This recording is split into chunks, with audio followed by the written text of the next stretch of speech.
Eh bien, bonsoir et bienvenue une nouvelle fois sur l'espace dédié au site mécaniqueuniverselle.net, le site qui s'évertue à essayer de démontrer que l'humanité, dans son ensemble, évolue, sans le savoir, vers son ultime perfection. L'humanité, sans le savoir, construit le paradis pour nos futurs descendants. Alors il faudra encore quelques siècles d'évolution, mais c'est un travail que nous réalisons, l'ensemble humain, chaque être humain qui arrive sur cette terre pendant le temps qui lui est imparti en somme, eh bien il ne fait que construire l'humanité, que conduire cette humanité vers sa perfection, par le bien, par le mal, par l'action ou la non-action, peu importe, tout ce que nous faisons dans cette existence sert à cette évolution vers la perfection, sert à construire ce paradis futur pour nos futurs descendants. Voilà. Alors ça, c'est la base de ma théorie, et j'essaye de le démontrer sur le site mécaniqueuniverselle.net. Et pour, on pourrait dire, éclairer un petit peu, ou pour trouver des nouveaux arguments, je m'appuie parfois sur des ouvrages comme là. J'ai commencé, c'est la deuxième vidéo, sur cet ouvrage de Condorcet, Réflexions sur l'esclavage des nègres. Et donc, eh bien, je vais continuer à lire, à découvrir en même temps, et puis éventuellement à digresser ou à commenter, à faire des commentaires, ou voilà, à partir un petit peu dans la créativité, en lien toujours avec mon site et avec cette théorie, l'humanité est destinée à atteindre sa perfection. Allons-y. Alors, un volcan couvert de neige. Ainsi son maître et ami d'Alembert surnommait-il Condorcet pour la radicalité de ses positions, masquées sous une apparence froide et austère, un volcan couvert de neige. Et de fait, en 1781, c'est sous le pseudonyme du pasteur Joachim Schwartz qu'il fait paraître en Suisse ses réflexions sur l'esclavage des nègres, donnant à entendre une voix nouvelle dans un débat qui secoue toute la fin du XVIIIe siècle. Alors ça, c'est intéressant, parce qu'en fait, ça veut dire que tout ce qui va conduire à la Révolution, entre autres, mais tous les penseurs, il y avait Jean-Jacques Rousseau, etc., il y avait tout un tas de penseurs à cette époque-là, je pense qu'il y avait Voltaire, qu'il y avait d'autres penseurs, accéder, à mon sens, à une certaine liberté.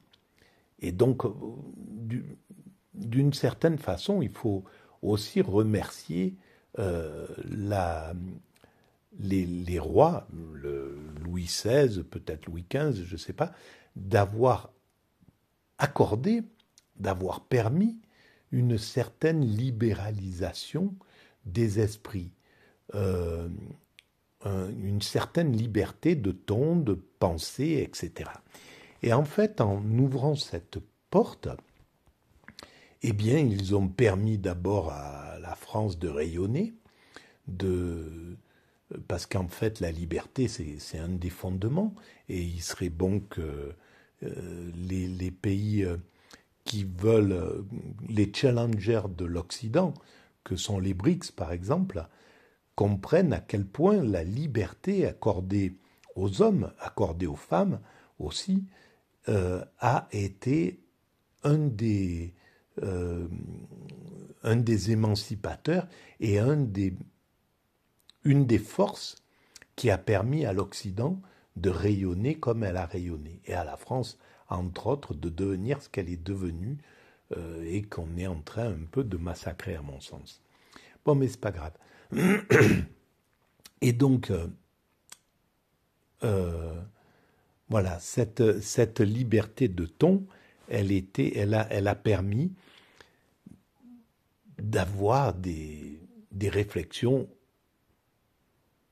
importante sur toutes les injustices flagrantes. Mais en plus, il faut dire que l'Occident était dans une débauche d'injustice entre l'esclavage, la colonisation, enfin, la colonisation n'était pas encore arrivée, mais disons que il y avait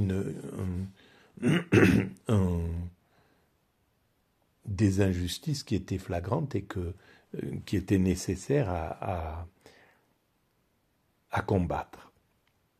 Donc, le commerce triangulaire, commencé dès après la découverte des Amériques, connaît alors son apogée. Donc, il a commencé très tôt, le commerce triangulaire, en réalité. En 1400 et quelques, à la fin du XVe siècle, tout le XVIe siècle et le XVIIe siècle commencent un petit peu à remettre en cause cette pratique inhumaine.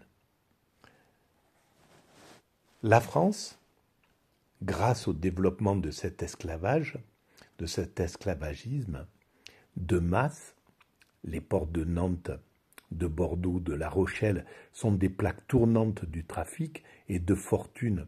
Et des fortunes s'y bâtissent au prix de la liberté de millions d'Africains. C'est là où c'est quand même inouï. Apparemment, il y avait 500 grandes familles qui tenaient ce commerce. Et on voit les ravages que ça peut faire dans un système pyramidal oppressif, tortionnaire. C'est hallucinant. Et on voit que c'est encore le cas, hein, parce que si c'est plus, l'esclavage a été interdit dans l'humanité, même s'il continue de façon ponctuelle à certains endroits. Mais c'est ce système pyramidal qui fait que la torture est encore légalisée d'une certaine façon, comme à Abu Ghraib, comme pas en Occident, je parle. Hein. Donc, il y a encore des comportements qui font que on voit bien que la vie de certains peuples, de certaines populations, n'ont pas la même la même valeur aux yeux de certains dominants occidentaux. Et ils ne sont pas plus nombreux, les dominants occidentaux, à être à la base de tous les chaos, de toutes les guerres, des millions de morts que leurs bombardements ont réussi à faire à travers toute la planète. Donc ça, c'est le nouveau chemin, le nouveau cheval de bataille que les philosophes, que les penseurs doivent prendre en main. C'est ce que j'essaie de faire modestement avec ces vidéos, à l'intérieur de ces vidéos.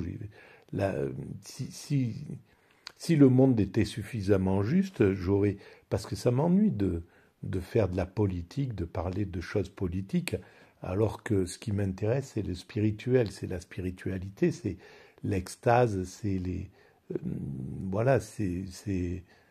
toute cette réflexion-là. Mais comme personne prend ou très peu de gens se motivent pour s'attaquer à l'obscénité de l'Occident dans les médias, eh bien, il faut que certains, il faut que le peuple s'y coltine, quoi, en fait. Le peuple doit prendre le rôle qui incombe aux médias et que les médias n'accomplissent plus. Donc le peuple doit aller se faire casser la figure à la place des médias, etc., etc. C'est un véritable scandale. Donc, paradoxalement, cette explosion de la traite négrière a lieu en plein siècle des Lumières, alors que les philosophes européens promeuvent la liberté des hommes et les vertus pacifiques du commerce. C'est incroyable. Il devait y avoir une sorte de schizophrénie dans une société comme ça, et ça devait révolter. C'est pour ça que bien des philosophes ont eu des mailles à partir avec la justice, et certains sont même passés par la case prison, parce qu'ils allaient vraiment à l'encontre d'un système qui voulait perdurer, quoi, hein, dans l'obscénité. Aussi, des consciences commencent-elles à s'éveiller et des voix à s'élever contre cette pratique qui, supposant une inégalité de nature entre les hommes et faisant de l'un la propriété de l'autre, constitue une atteinte manifeste aux principes qui allaient devenir les droits de l'homme. Alors, sans compter que, bien entendu, la Révolution et toutes les idées généreuses qui en sont sorties, eh bien, n'a pas arrêté cette traite de façon franche et définitive. Elle a eu encore des relents derrière la réussite de cette révolution. Mais il n'y a pas que la révolution qui s'oppose à ça. La religion, si ceux qui se disaient chrétiens, s'ils avaient entendu réellement le message du Christ, s'ils avaient été de véritables chrétiens, jamais ils auraient autorisé l'esclavage, jamais ils auraient autorisé le fait que certains hommes puissent acheter d'autres hommes. Il a vraiment fallu, je ne sais pas quelle force ont poussé l'Église à accepter cela. Je ne sais pas quelle force les a poussés, parce que il n'y a aucune raison qu'ils aient accepté ce genre de commerce. Mais comme ils étaient en relation étroite, ils étaient devenus en relation étroite avec le pouvoir depuis quelque temps déjà, depuis quelques siècles, eh bien, ils ont accepté l'inacceptable, admis l'inadmissible. Et ça, c'est quelque chose qui reste comme une épine dans le pied de la religion et qui fait que on n'a pas la même vision qu'on devrait avoir du christianisme ou des autres religions qui ont autorisé tout cela. Voilà. Alors Voltaire, dans le dictionnaire philosophique, se moque ainsi de Pufendorf et de ses sectateurs qui prétendent que l'esclavage fait l'objet d'un contrat entre maître et futur esclave. Je ne croirai Pufendorf que quand il m'aura montré le premier contrat. Ouais. Voilà. Donc il y avait vraiment une lutte là. Tous les penseurs étaient vent debout là. Et ça, c'est génial. Et aujourd'hui, on ne voit pas cette énergie. Là, il y a un assoupissement de la pensée. Et même certains philosophes un peu qui passent dans les médias, là, qui font un peu la pluie et le beau temps de la philosophie, se rangent complètement du côté des puissants, ou utilisent des concepts qui auraient hérissé la plupart des philosophes dans l'histoire. Mais bon, c'est un moment de l'histoire qui est comme ça. On doit passer par ce moment obscène et on en sortira. Diderot s'insurge dans l'histoire des deux Indes. À qui, barbare, ferez-vous croire qu'un homme peut être la propriété d'un souverain? À qui, barbare? Voilà comment il traitait ces êtres humains. Ça, c'est génial, Diderot. Et je pense qu'il est passé par la case prison, Diderot. Donc, à qui, barbare, ferez-vous croire qu'un homme peut être la propriété d'un souverain, un fils la propriété d'un père, une femme la propriété d'un mari, un domestique la propriété d'un maître, un nègre la propriété d'un colon? C'est incroyable. Là, il y avait ça, c'est l'intelligence française extraordinaire. Il faut le dire. Il y a quand même une tradition en France de philosophes critiques qui a été importante à cette époque-là, de ces Lumières-là. Rousseau démontre à son tour, dans Du contrat social, l'absurdité contractuelle de l'esclavage. Car qu'est-ce qui peut être échangé contre la liberté? Il n'y a nul dédommagement possible pour quiconque renonce à tout. Condorcet ne se contente pas de mêler sa voix à ce concert de critiques nouvelles. Il va plus loin. Sa plume s'est en effet déjà aguerrie à d'autres combats, souvent menés contre l'opinion majoritaire de son temps, sans craindre de déplaire aux puissants. Combat pour la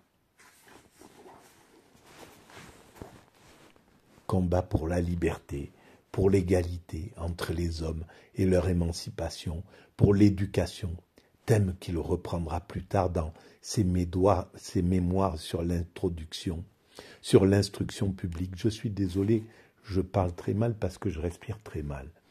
Pour l'égalité politique entre hommes et femmes et le droit de vote de celles-ci, pour la liberté du commerce, pour les droits des minorités religieuses, pour l'abolition de la peine de mort.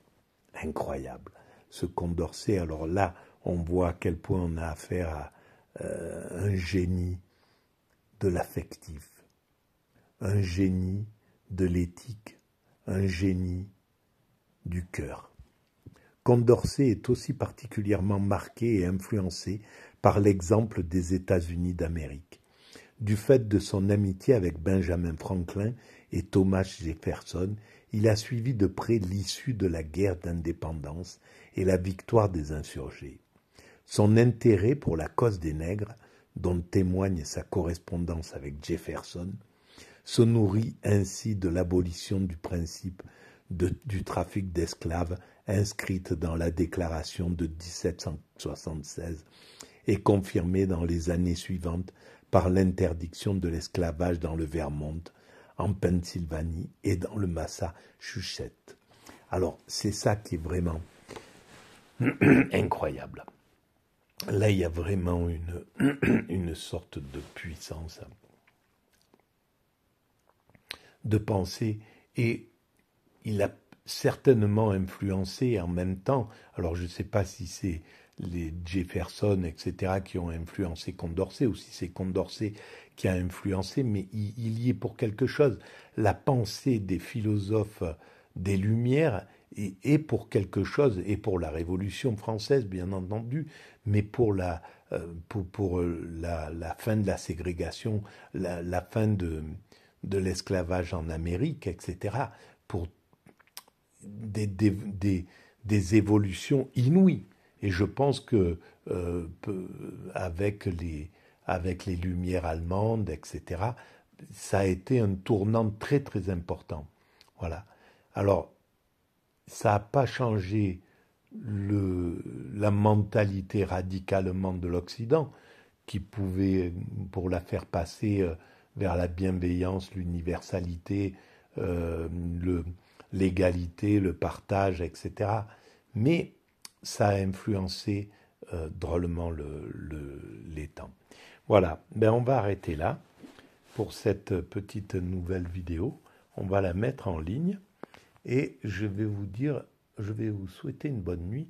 Et avant ça, je vais vous dire, si vous pensez qu'il est important de faire rayonner un petit peu cette nouvelle réflexion sur où allons-nous, quel est le sens de l'humanité, eh bien, vous pouvez mettre des pouces, vous pouvez vous abonner, vous pouvez envoyer le lien à vos amis, vous pouvez écrire des commentaires, vous pouvez établir des liens avec d'autres sites ou, je ne sais pas, avec, stimuler cet espace.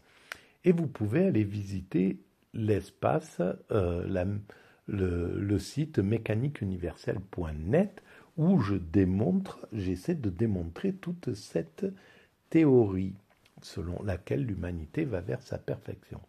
Et maintenant, vous pouvez également accéder à un espace de dons. En général, je les mets sous les vidéos. Bon, là, sur la dernière, je ne l'ai pas mis, j'ai oublié, je crois. Je le ferai demain si j'y pense. Voilà. À très bientôt. Merci beaucoup.